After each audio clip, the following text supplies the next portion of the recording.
get to all of them. We have about an hour or less than an hour at this point.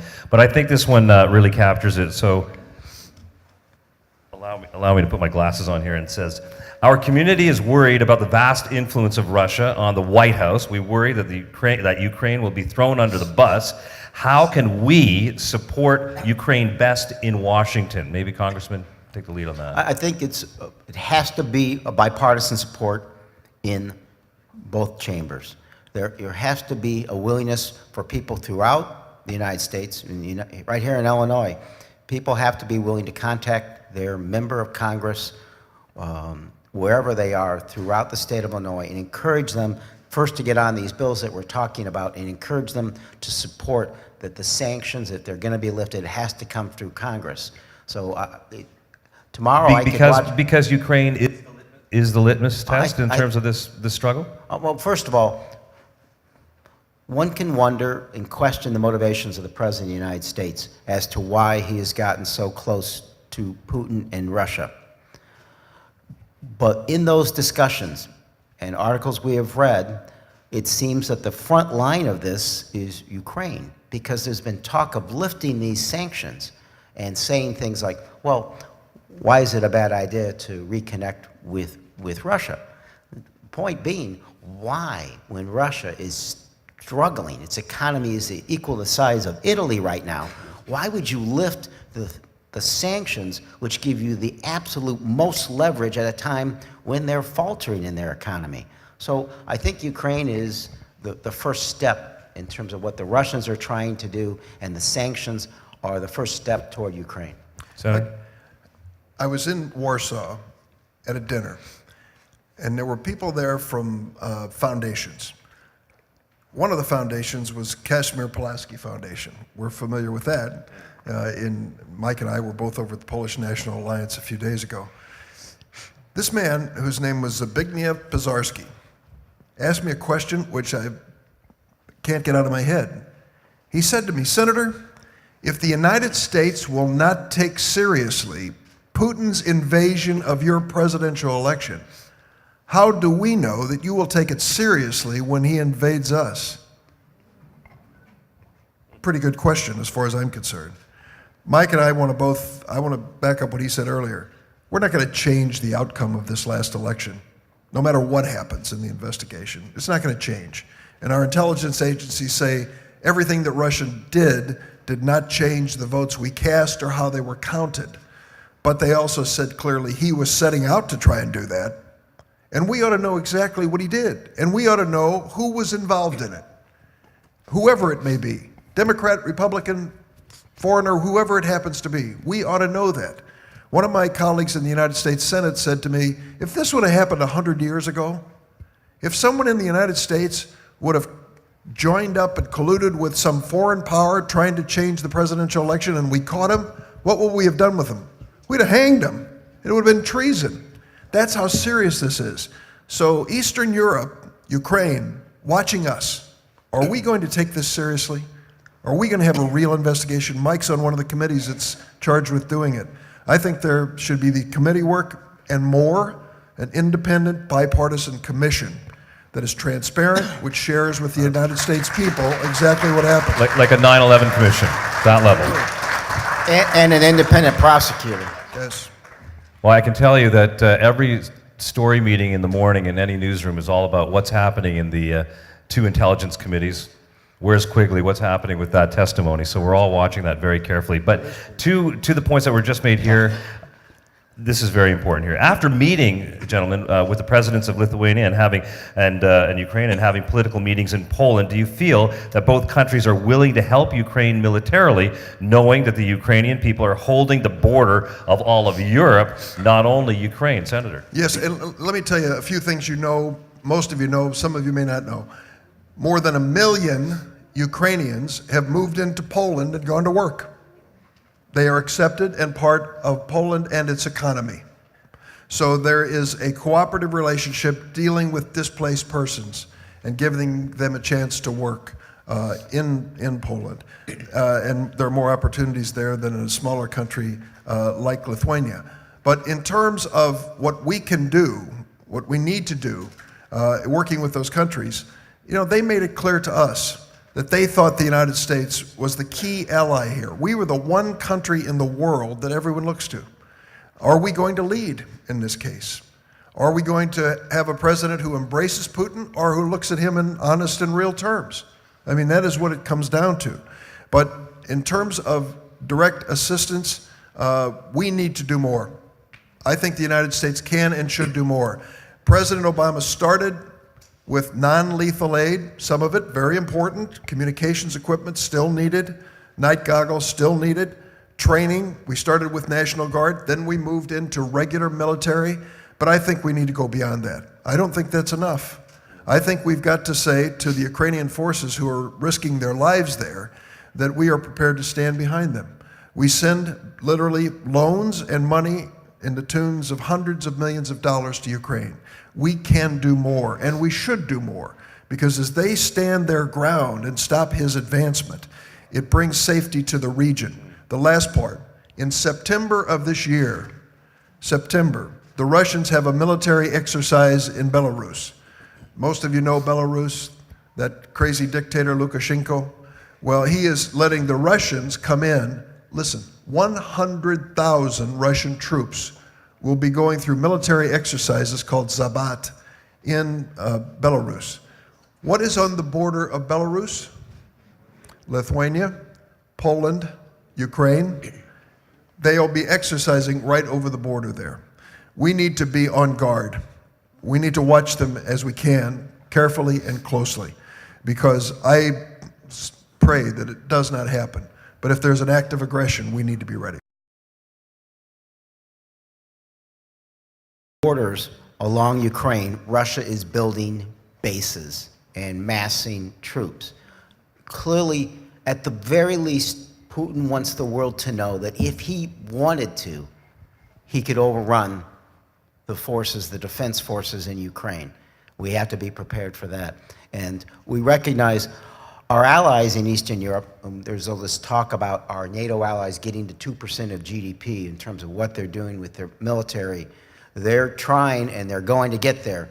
It's important for all of us to recognize that they are important, not just because of that 2%, which is critical, but they are also extraordinarily important, sharing critical information with us about what's happening in Russia.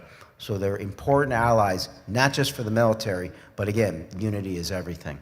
Well, that ties in actually with what I was going to ask. Is there enough coordination with regard to the sanctions, with regard to the aid you're talking about, Senator, between all of America's allies? And we're talking not just in Eastern Europe, but Canada, Western Europe, all the other big partners in NATO. Is that really what it takes? Because this is such a, as you say, an existential threat, if you will.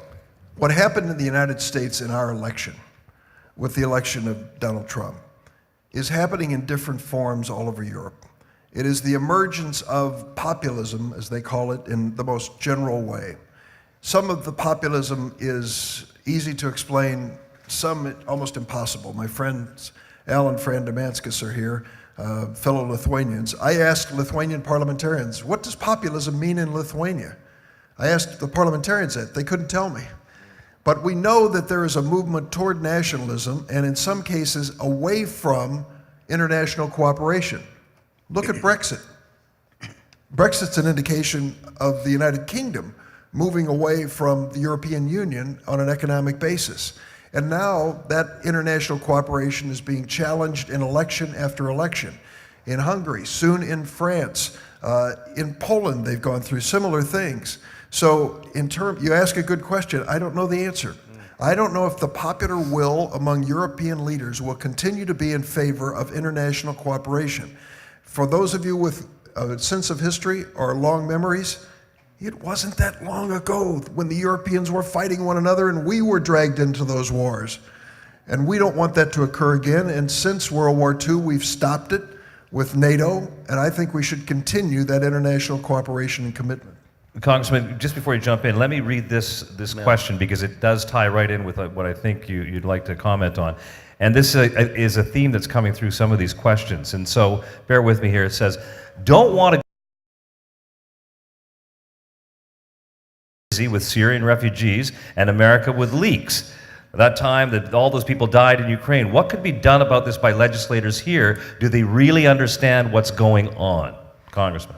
Well, let me accentuate what the senator was saying and touch on that. The Russians' efforts in our election are something they've been doing a long time in Eastern Europe. Now, folks, there's critical elections, as you know, coming up throughout Europe. Italy, France, the Netherlands. Listen to what the people in Sweden are talking about, and Germany, and their concern. Today it was in the news. German elected officials are talking about those same types of tactics being done, and more. Blackmail, extortion, right? Propaganda, fake news, and they're turning electeds against each other in those countries. Again, trying to create disharmony. One of the things we have to do is sound the alarm, right? Here in the United States, and try to help them in Europe address this. Getting allies on the same page, recognizing what Putin is trying to do with all of us, and making sure people know that. One of the key elements of what my committee's investigating is, how do we prevent this from happening again? And how do we make sure that local elected officials know that this sort of thing? Remember, elections are run by and the federal election runs through about 9,000 entities here in the United States. It is a daunting task, but one we're up for. Let me give voice to two questions here that go straight to the intelligence committees and how big a problem really that we're dealing with here. And I think that these capture them. First of all, this is to Senator Durbin, and and then there'll be one to Congressman Quigley. So to Senator Durbin, in your opinion, would there be a strong enough bipartisan support to investigate true Russian interference into our elections? After all, the recently displaced Russian connection members of the new government were approved by Congress, i.e., I guess that's the cabinet members. And then to Congressman Quigley, so keep that in mind. And Congressman Quigley, you were quoted yesterday in the New York Times as to the limits of the effectiveness of the ongoing House Intelligence Committee investigation into President Trump's ties to Russia. If Democrats withdraw because you don't think that they're doing a fair job on that committee, what other avenues do Democrats and people who believe in truth have to ensure that there really is a thorough and impartial investigation? Maybe, Senator, if you could start off on that. The question is there bipartisan support for an independent commission? Yes. Will it happen? Not today, because the leadership in Congress does not support it. The Republican leadership wants the hearings and investigations to be in the Intelligence Committee. Mike serves on the House Intelligence. I served on the Senate Intelligence. Let you in on a little secret. If you went to the Senate and went through the office buildings looking on the directory about where to find the Senate Intelligence Committee, you won't find it. I know where the room is. When you go to the room, there's no sign on the door. Why? Because all of the meetings of the Intelligence Committee are behind closed doors. People don't know what witnesses are called or what they say, and that's important because some of it is top security information. Understood. But when it comes to an investigation like this, the American people want to know, what were we vulnerable? Where were we vulnerable? What were the Russians up to? Who was involved in it? And I'm not going to suggest any particular person was involved in it. Let the investigation come out with it. And if they say no one, or this person, that person, I take it. But at this point, the decision by the majority in Congress to put them in intelligence committees is to take it off television, off the newspapers, off our internet reporting, and put it behind closed doors. We need more. How does it change? It changes when the people across America, of both political parties, say, give us a real independent investigation. Do you get any sense that any of this grassroots demand is starting to happen, or is it still too early? It's early. But in the matter of 2 weeks, just to give you an example on polling data, 2 weeks ago, 37% of the American people knew that there was a problem with Russia in the elections. Everybody in this room, but 37%, barely a third of the American people knew about it. Then as of last week, it went up to 55%. Why? Because the Attorney General of the United States recused himself from the investigation because of his own conversations with the Russians. And people are starting to say, whoa, what happened here? So more than half of Americans now know. Many of us who followed this closely for a lot of different reasons knew all about it. But most Americans are just learning. And as that support grows, I think the support for an independent commission. Who would head an independent commission? May I suggest a couple names? How about General Colin Powell? How about General Colin Powell? A Republican Secretary of State, a man who served our country, who was head of the National Security Council. I trust him. Whatever he comes up with, I trust is going to be honest. How about Sandra Day O'Connor? Former Supreme Court Justice, retired, respected by everyone, appointed by the other party, but I think she's an honest person. If her name was associated with it, I'd say it's going to be an honest outcome. So you don't have to stack it with all my Democratic friends. Do the other way. Go for Republicans who will be credible to Republican legislators. I think you've seen the range of the investigation expand because of public pressure, even if it's just in the Intelligence Committee. I will tell you, on the Senate side first, this was discussed, and it was just initially going to be who did the hacking and how far did it go? Well, that was expanded to include, was there collusion, and how did these leaks come about? That same battle took place on the House side in the Intelligence Committee as we were developing the scope of this investigation. I will tell you, without public pressure on a national basis, it never would have expanded. The senator is absolutely right. My committee can only do so much. We're going to do everything we can with the resources we have. It has value for the very reason that he mentioned, and that is what we're looking at is classified information. We can get to things that can't be made public, at least right now, protecting sources and methods. An independent commission has incredible value because it is independent, it can be bipartisan. There's a reason that we had a range of investigations after 9/11. They can accomplish different things with different assets and different resources. And there was one other thing that needs to be investigated here, beyond what we've talked about so far. What is everybody wondering? If there was collusion, what promises were made, right? Why were so many of these people that we see in the Trump administration so heavily involved in Russia in the first place and in Ukraine in the first place? These are things we need to know. And finally, what do we really need to make this work? We need access to information, we need subpoena power, and we need resources. This is one of the most underfunded committees in the House. We need additional resources just to get through the documents, to find out who we need to talk to, get them before us. And if we're blocked, it's going to be exceptionally difficult. And if we are, we're going to let you know. But I promise you, we're going to do the best with what we have. Would you ever retire from the committee if you felt it was not pursuing the truth? Well, I think that if it was some deliberate effort to go away from that, absolutely. The thing that we have to balance here is if you say we don't have the resources, we're going to quit, there's still a lot of the truth out there we wouldn't get to. So it's going to be a tough balancing act. Better to be in. It's tough. It's better to be in there fighting for what you have than to give up early when the American public, and we don't follow the facts where they need to be followed, doesn't learn anything at all. All right, we have a lot of questions here. Let me just do a little bit of rapid fire, and because there's lots of very good questions that bounce around, and I'm sure we'll keep coming back to this issue of this broader investigation. But let's go back to the real politic of Putin. Senator, will the drop in oil prices apply significant pressure on Putin? Yes, I think they will. And what's even more important is that many countries that used to be dependent on Gazprom are coming up with alternatives.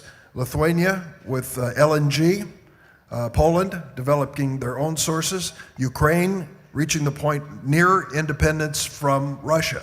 So he's losing his political clout. Congressman, in your opinion, what has Poroshenko done wrong, if anything?